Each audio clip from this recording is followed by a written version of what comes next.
Assalamualaikum warahmatullahi wabarakatuh. Halo teman-teman semua, kembali lagi bersama kami kelompok 1 dari semester 7A dalam video rekayasa produk pertanian. Di video kali ini kita akan membahas tentang fermentasi tempe menggunakan beberapa substrat dan inokulum. Disimak sampai habis ya. Pertama, siapkan alat dan bahan yang diperlukan.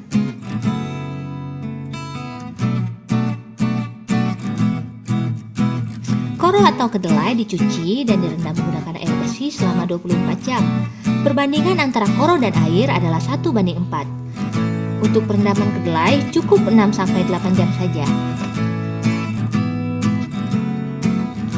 Rebus air hingga mendidih, kemudian masukkan koro ke dalam air mendidih selama kurang lebih 20 menit. Untuk kedelai cukup 15 menit.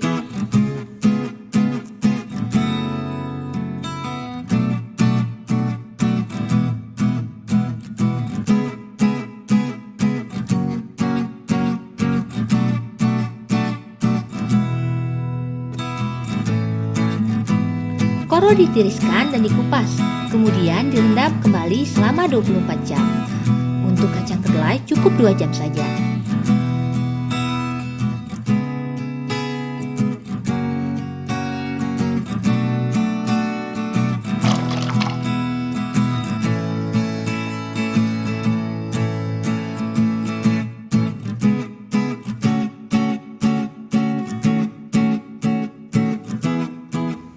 Koro dan kedelai kemudian ditiriskan lalu direbus kembali dengan langkah yang sama seperti perebusan pertama.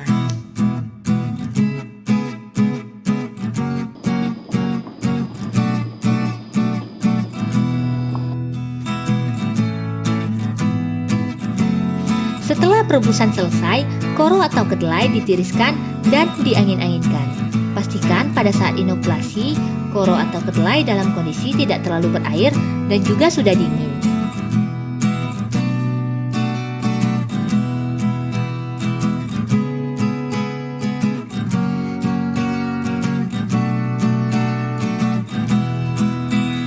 Inokulasikan 1 daun usar, daun waru atau daun jati dengan cara mengusar-ngusarkan bagian yang berjamur pada biji koro atau kedelai. Lakukan hal ini secara merata. Untuk laru, taburkan pada biji secara merata dengan konsentrasi 2%.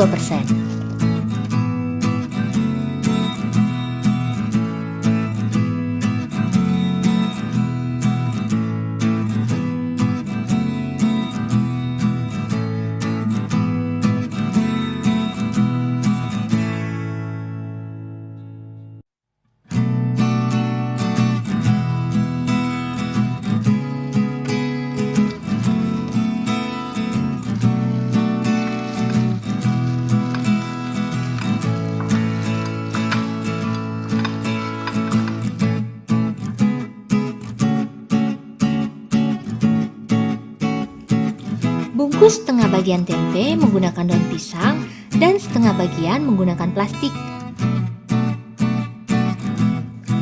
Pastikan plastik sudah ditusuk-tusuk menggunakan jarum atau garpu untuk membuat pori-pori.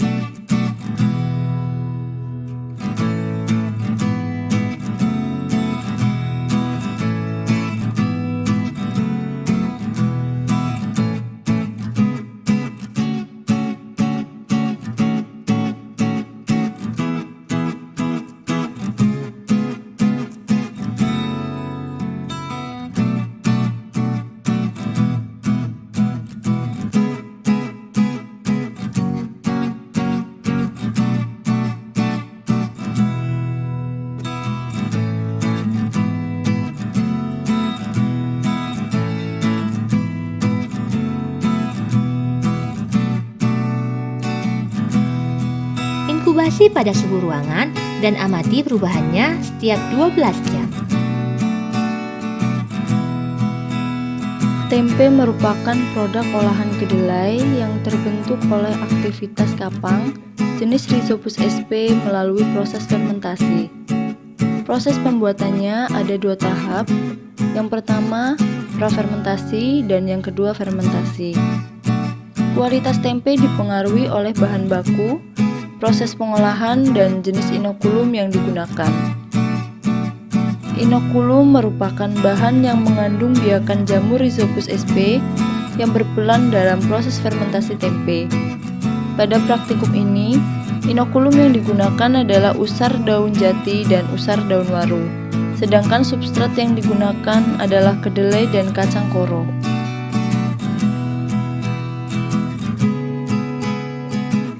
Pada praktikum pembuatan tempe dengan beberapa substrat dan inokulum, dilakukan 6 perlakuan, yaitu perlakuan 1, koro plus usar daun waru, perlakuan 2, koro plus usar daun jati, perlakuan 3, koro plus laru, perlakuan 4, kedelai plus usar daun waru, perlakuan 5, kedelai plus usar daun jati, dan perlakuan 6, kedelai plus laru.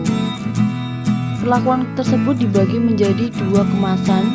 Yang pertama yaitu dengan kemasan plastik, yang kedua yaitu dengan kemasan daun pisang. Sedangkan parameter yang diamati adalah pertumbuhan dan warna jamur, tekstur dan aroma dengan inkubasi selama 12 jam, 24 jam, 36 jam, 48 jam, 60 jam, serta 72 jam. Berdasarkan praktikum pembuatan tempe, dapat diketahui bahwa tempe yang dibuat pada 12 jam, pertumbuhan jamur masih belum terlihat. Hanya beberapa yang sudah mulai tumbuh jamur. Pada 24 jam, sudah mulai terlihat pertumbuhan jamur tempe yang lebih tebal, serta mengeluarkan aroma tempe. Pada 36 jam, pertumbuhan jamur sudah tebal, berwarna putih dan bau khas tempe. Pada 48 jam, pertumbuhan jamur sudah sangat baik, jamur berwarna putih menyeluruh dan bau khas tempe. Pada 60 jam, jamur masih berwarna putih, namun untuk tempe yang diberi perlakuan plastik koro plus usar daun jati, plastik koro plus usar daun waru, plastik kedelai plus laru, plastik kedelai plus usar daun jati, dan plastik kedelai plus usar daun waru, tempe sudah menguning dan mengeluarkan sedikit bau busuk.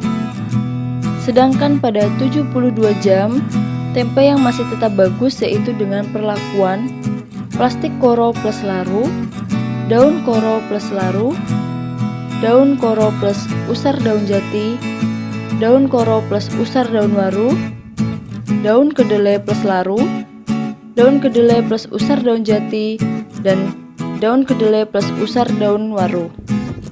Demikian video tentang praktikum pembuatan tempe menggunakan beberapa inokulum dan substrat. Terima kasih sudah menonton. Jangan lupa klik like, komen, dan subscribe channel ini. Wassalamualaikum warahmatullahi wabarakatuh.